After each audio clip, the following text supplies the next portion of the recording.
how are you building out your recruiting process? I think that's a really important question to be asking. What metrics are you tracking? How are you building it out? If you're trying to do high volume recruiting, what does that look like? And how do you get the lowest cost per hire? So I'm gonna build something out for you guys. It's gonna be just essentially a sequence of how it should go or how it can go in order for you to get the best result. All right, number one, what is your initial source? And why do I say initial source is because you could have multiple sources. You should have multiple sources when it comes to recruiting, especially when you're doing high level recruiting. You can't just focus on one. So source, one of the best sources that I've seen is Indeed, right? Indeed's a phenomenal source when it comes to high volume recruiting. So we're gonna go with that. So source, the first things first, debunk the ATS. So most people will go with an applicant tracking system, right? Applicant tracking systems are good because they do track your applicants really effectively. But the downside is Indeed prioritizes their sponsored job ads. So Indeed sponsors they have their job ads first, and then the next will be the ATS, right? So they'll always go with theirs first. And so what does that mean? It means I always post directly to Indeed. I'm gonna get more applicants, probably more qualified applicants. People are gonna see my job ad first, right? So post to here. Next thing that I like to do, and this can go a bunch of different ways. Some people prefer this to go to a phone call first. I think that the best way to get somebody's attention is through a text. So my step one is actually a text, okay? So if you were to wait on this, I would do like a 30-minute wait. Or unless it's past 6 p.m., all right? Or 7 p.m. or 8 p.m. You don't want to, if you're applying at midnight, you don't want to do 30 minutes late because it's going to look like an automated text. But I do this. This is a good trick. Trick to the trade. So I'll send out a text, one, and I'll intentionally include a small typo, okay? Very small. And this is automated. And then from that automated text, I'll do text two, which will be fixing said typo. Example, hey, this is Austin with X business. I saw that you applied to our job ad. Love for you to schedule an interview. I'd spell interview wrong or something. And then just on the second text, say, sorry, autocorrect interview, right? Something simple like that. Then from there, they established that this is a real person, okay? I would wait a certain amount of time. So wait probably 24 hours here to see if they schedule an interview. If they schedule an interview, okay, it's gonna go over to, it's gonna start drawing shapes, my interview bucket, all right? It's gonna go to my interview bucket. If it goes another 24 hours though, then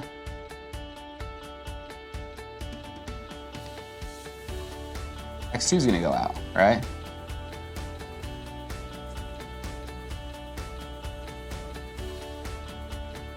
Okay, same concept. Hey, it's Austin again, just wanted to bug you, see if I can get an interview set up with you, okay?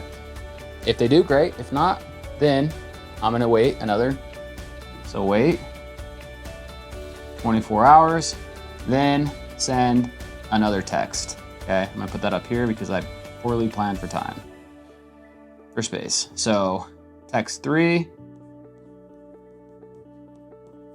hey, it's Austin again, last chance. I just want to see if you want to schedule an interview or not, okay?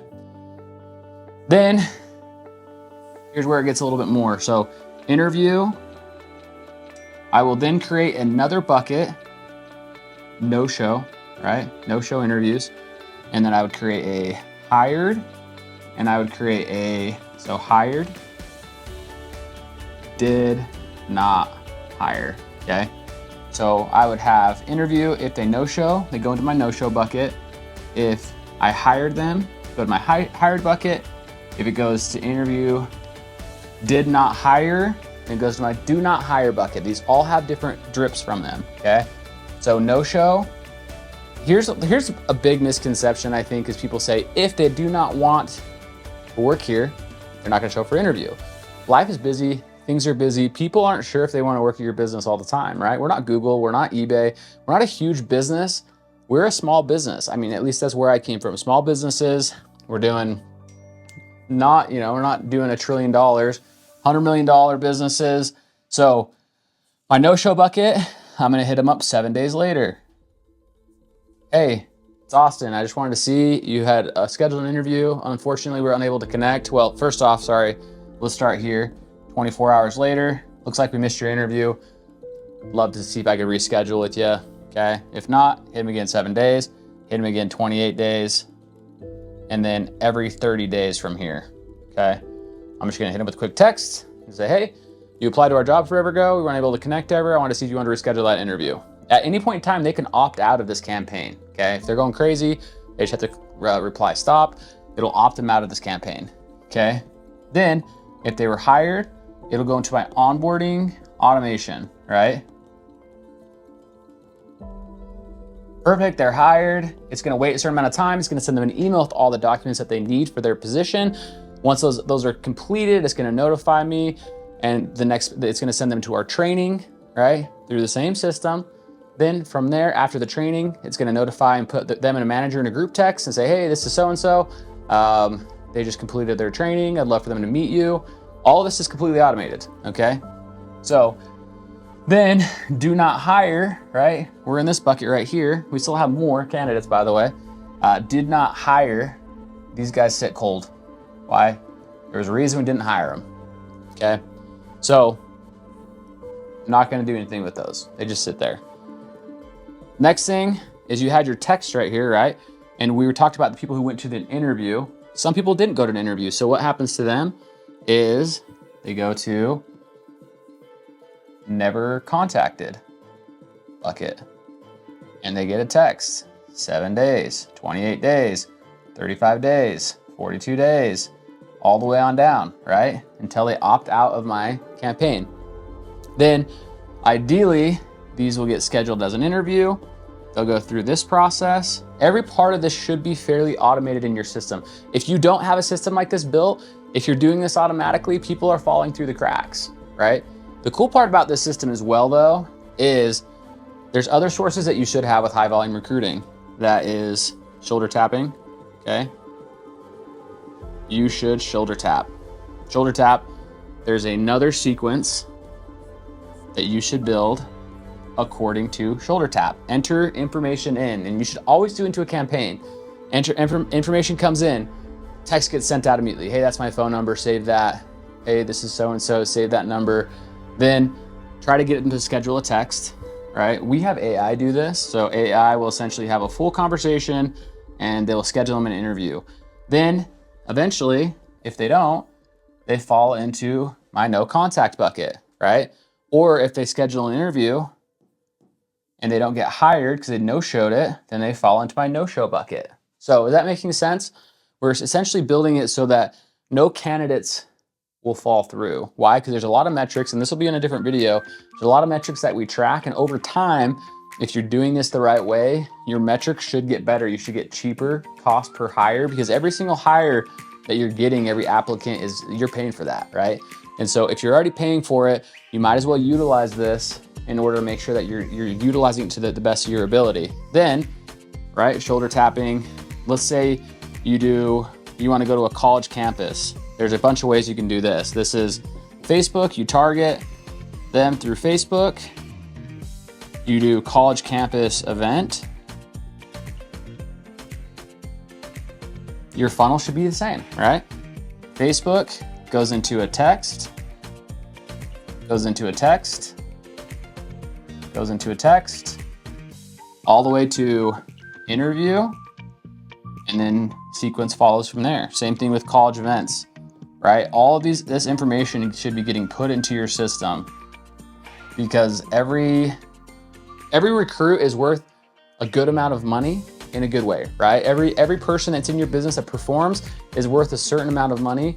And so it's the same concept as if you're paying for leads, if you're paying for business, you are paying for business. This is in a little bit different way. This is your marketing channel. So you should have it set up in a way that you're utilizing all of your resources in order to get them to work for you, get them trained, right? Okay, this is the recruiting process. I know this is a lot, but if you need help setting this up, we're happy to help you with this. This is what we specialize in. We automate your entire recruiting process. We make sure no applicants ever go to waste, because it's the same concept. Like I said, I've said this a bunch of times, same concept as marketing, right? Every one of your leads, you want to make sure that they get hit. If they show up and you don't sell them, they go into another bucket. It's the same principle with this. So we set the system up. It works really, really well. You should have multiple sources coming in: Facebook, college events, shoulder tapping, Maine, Indeed, right? Job boards.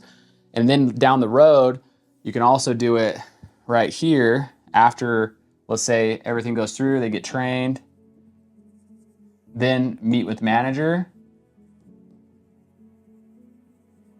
There should be something right here that they can go through their friends, right? Hey, they went through training, they made it. So now let's try to get an interview scheduled. And then they can go through this whole entire process, right? And you can set this up a little bit different, but your recruiting should have this level of automation.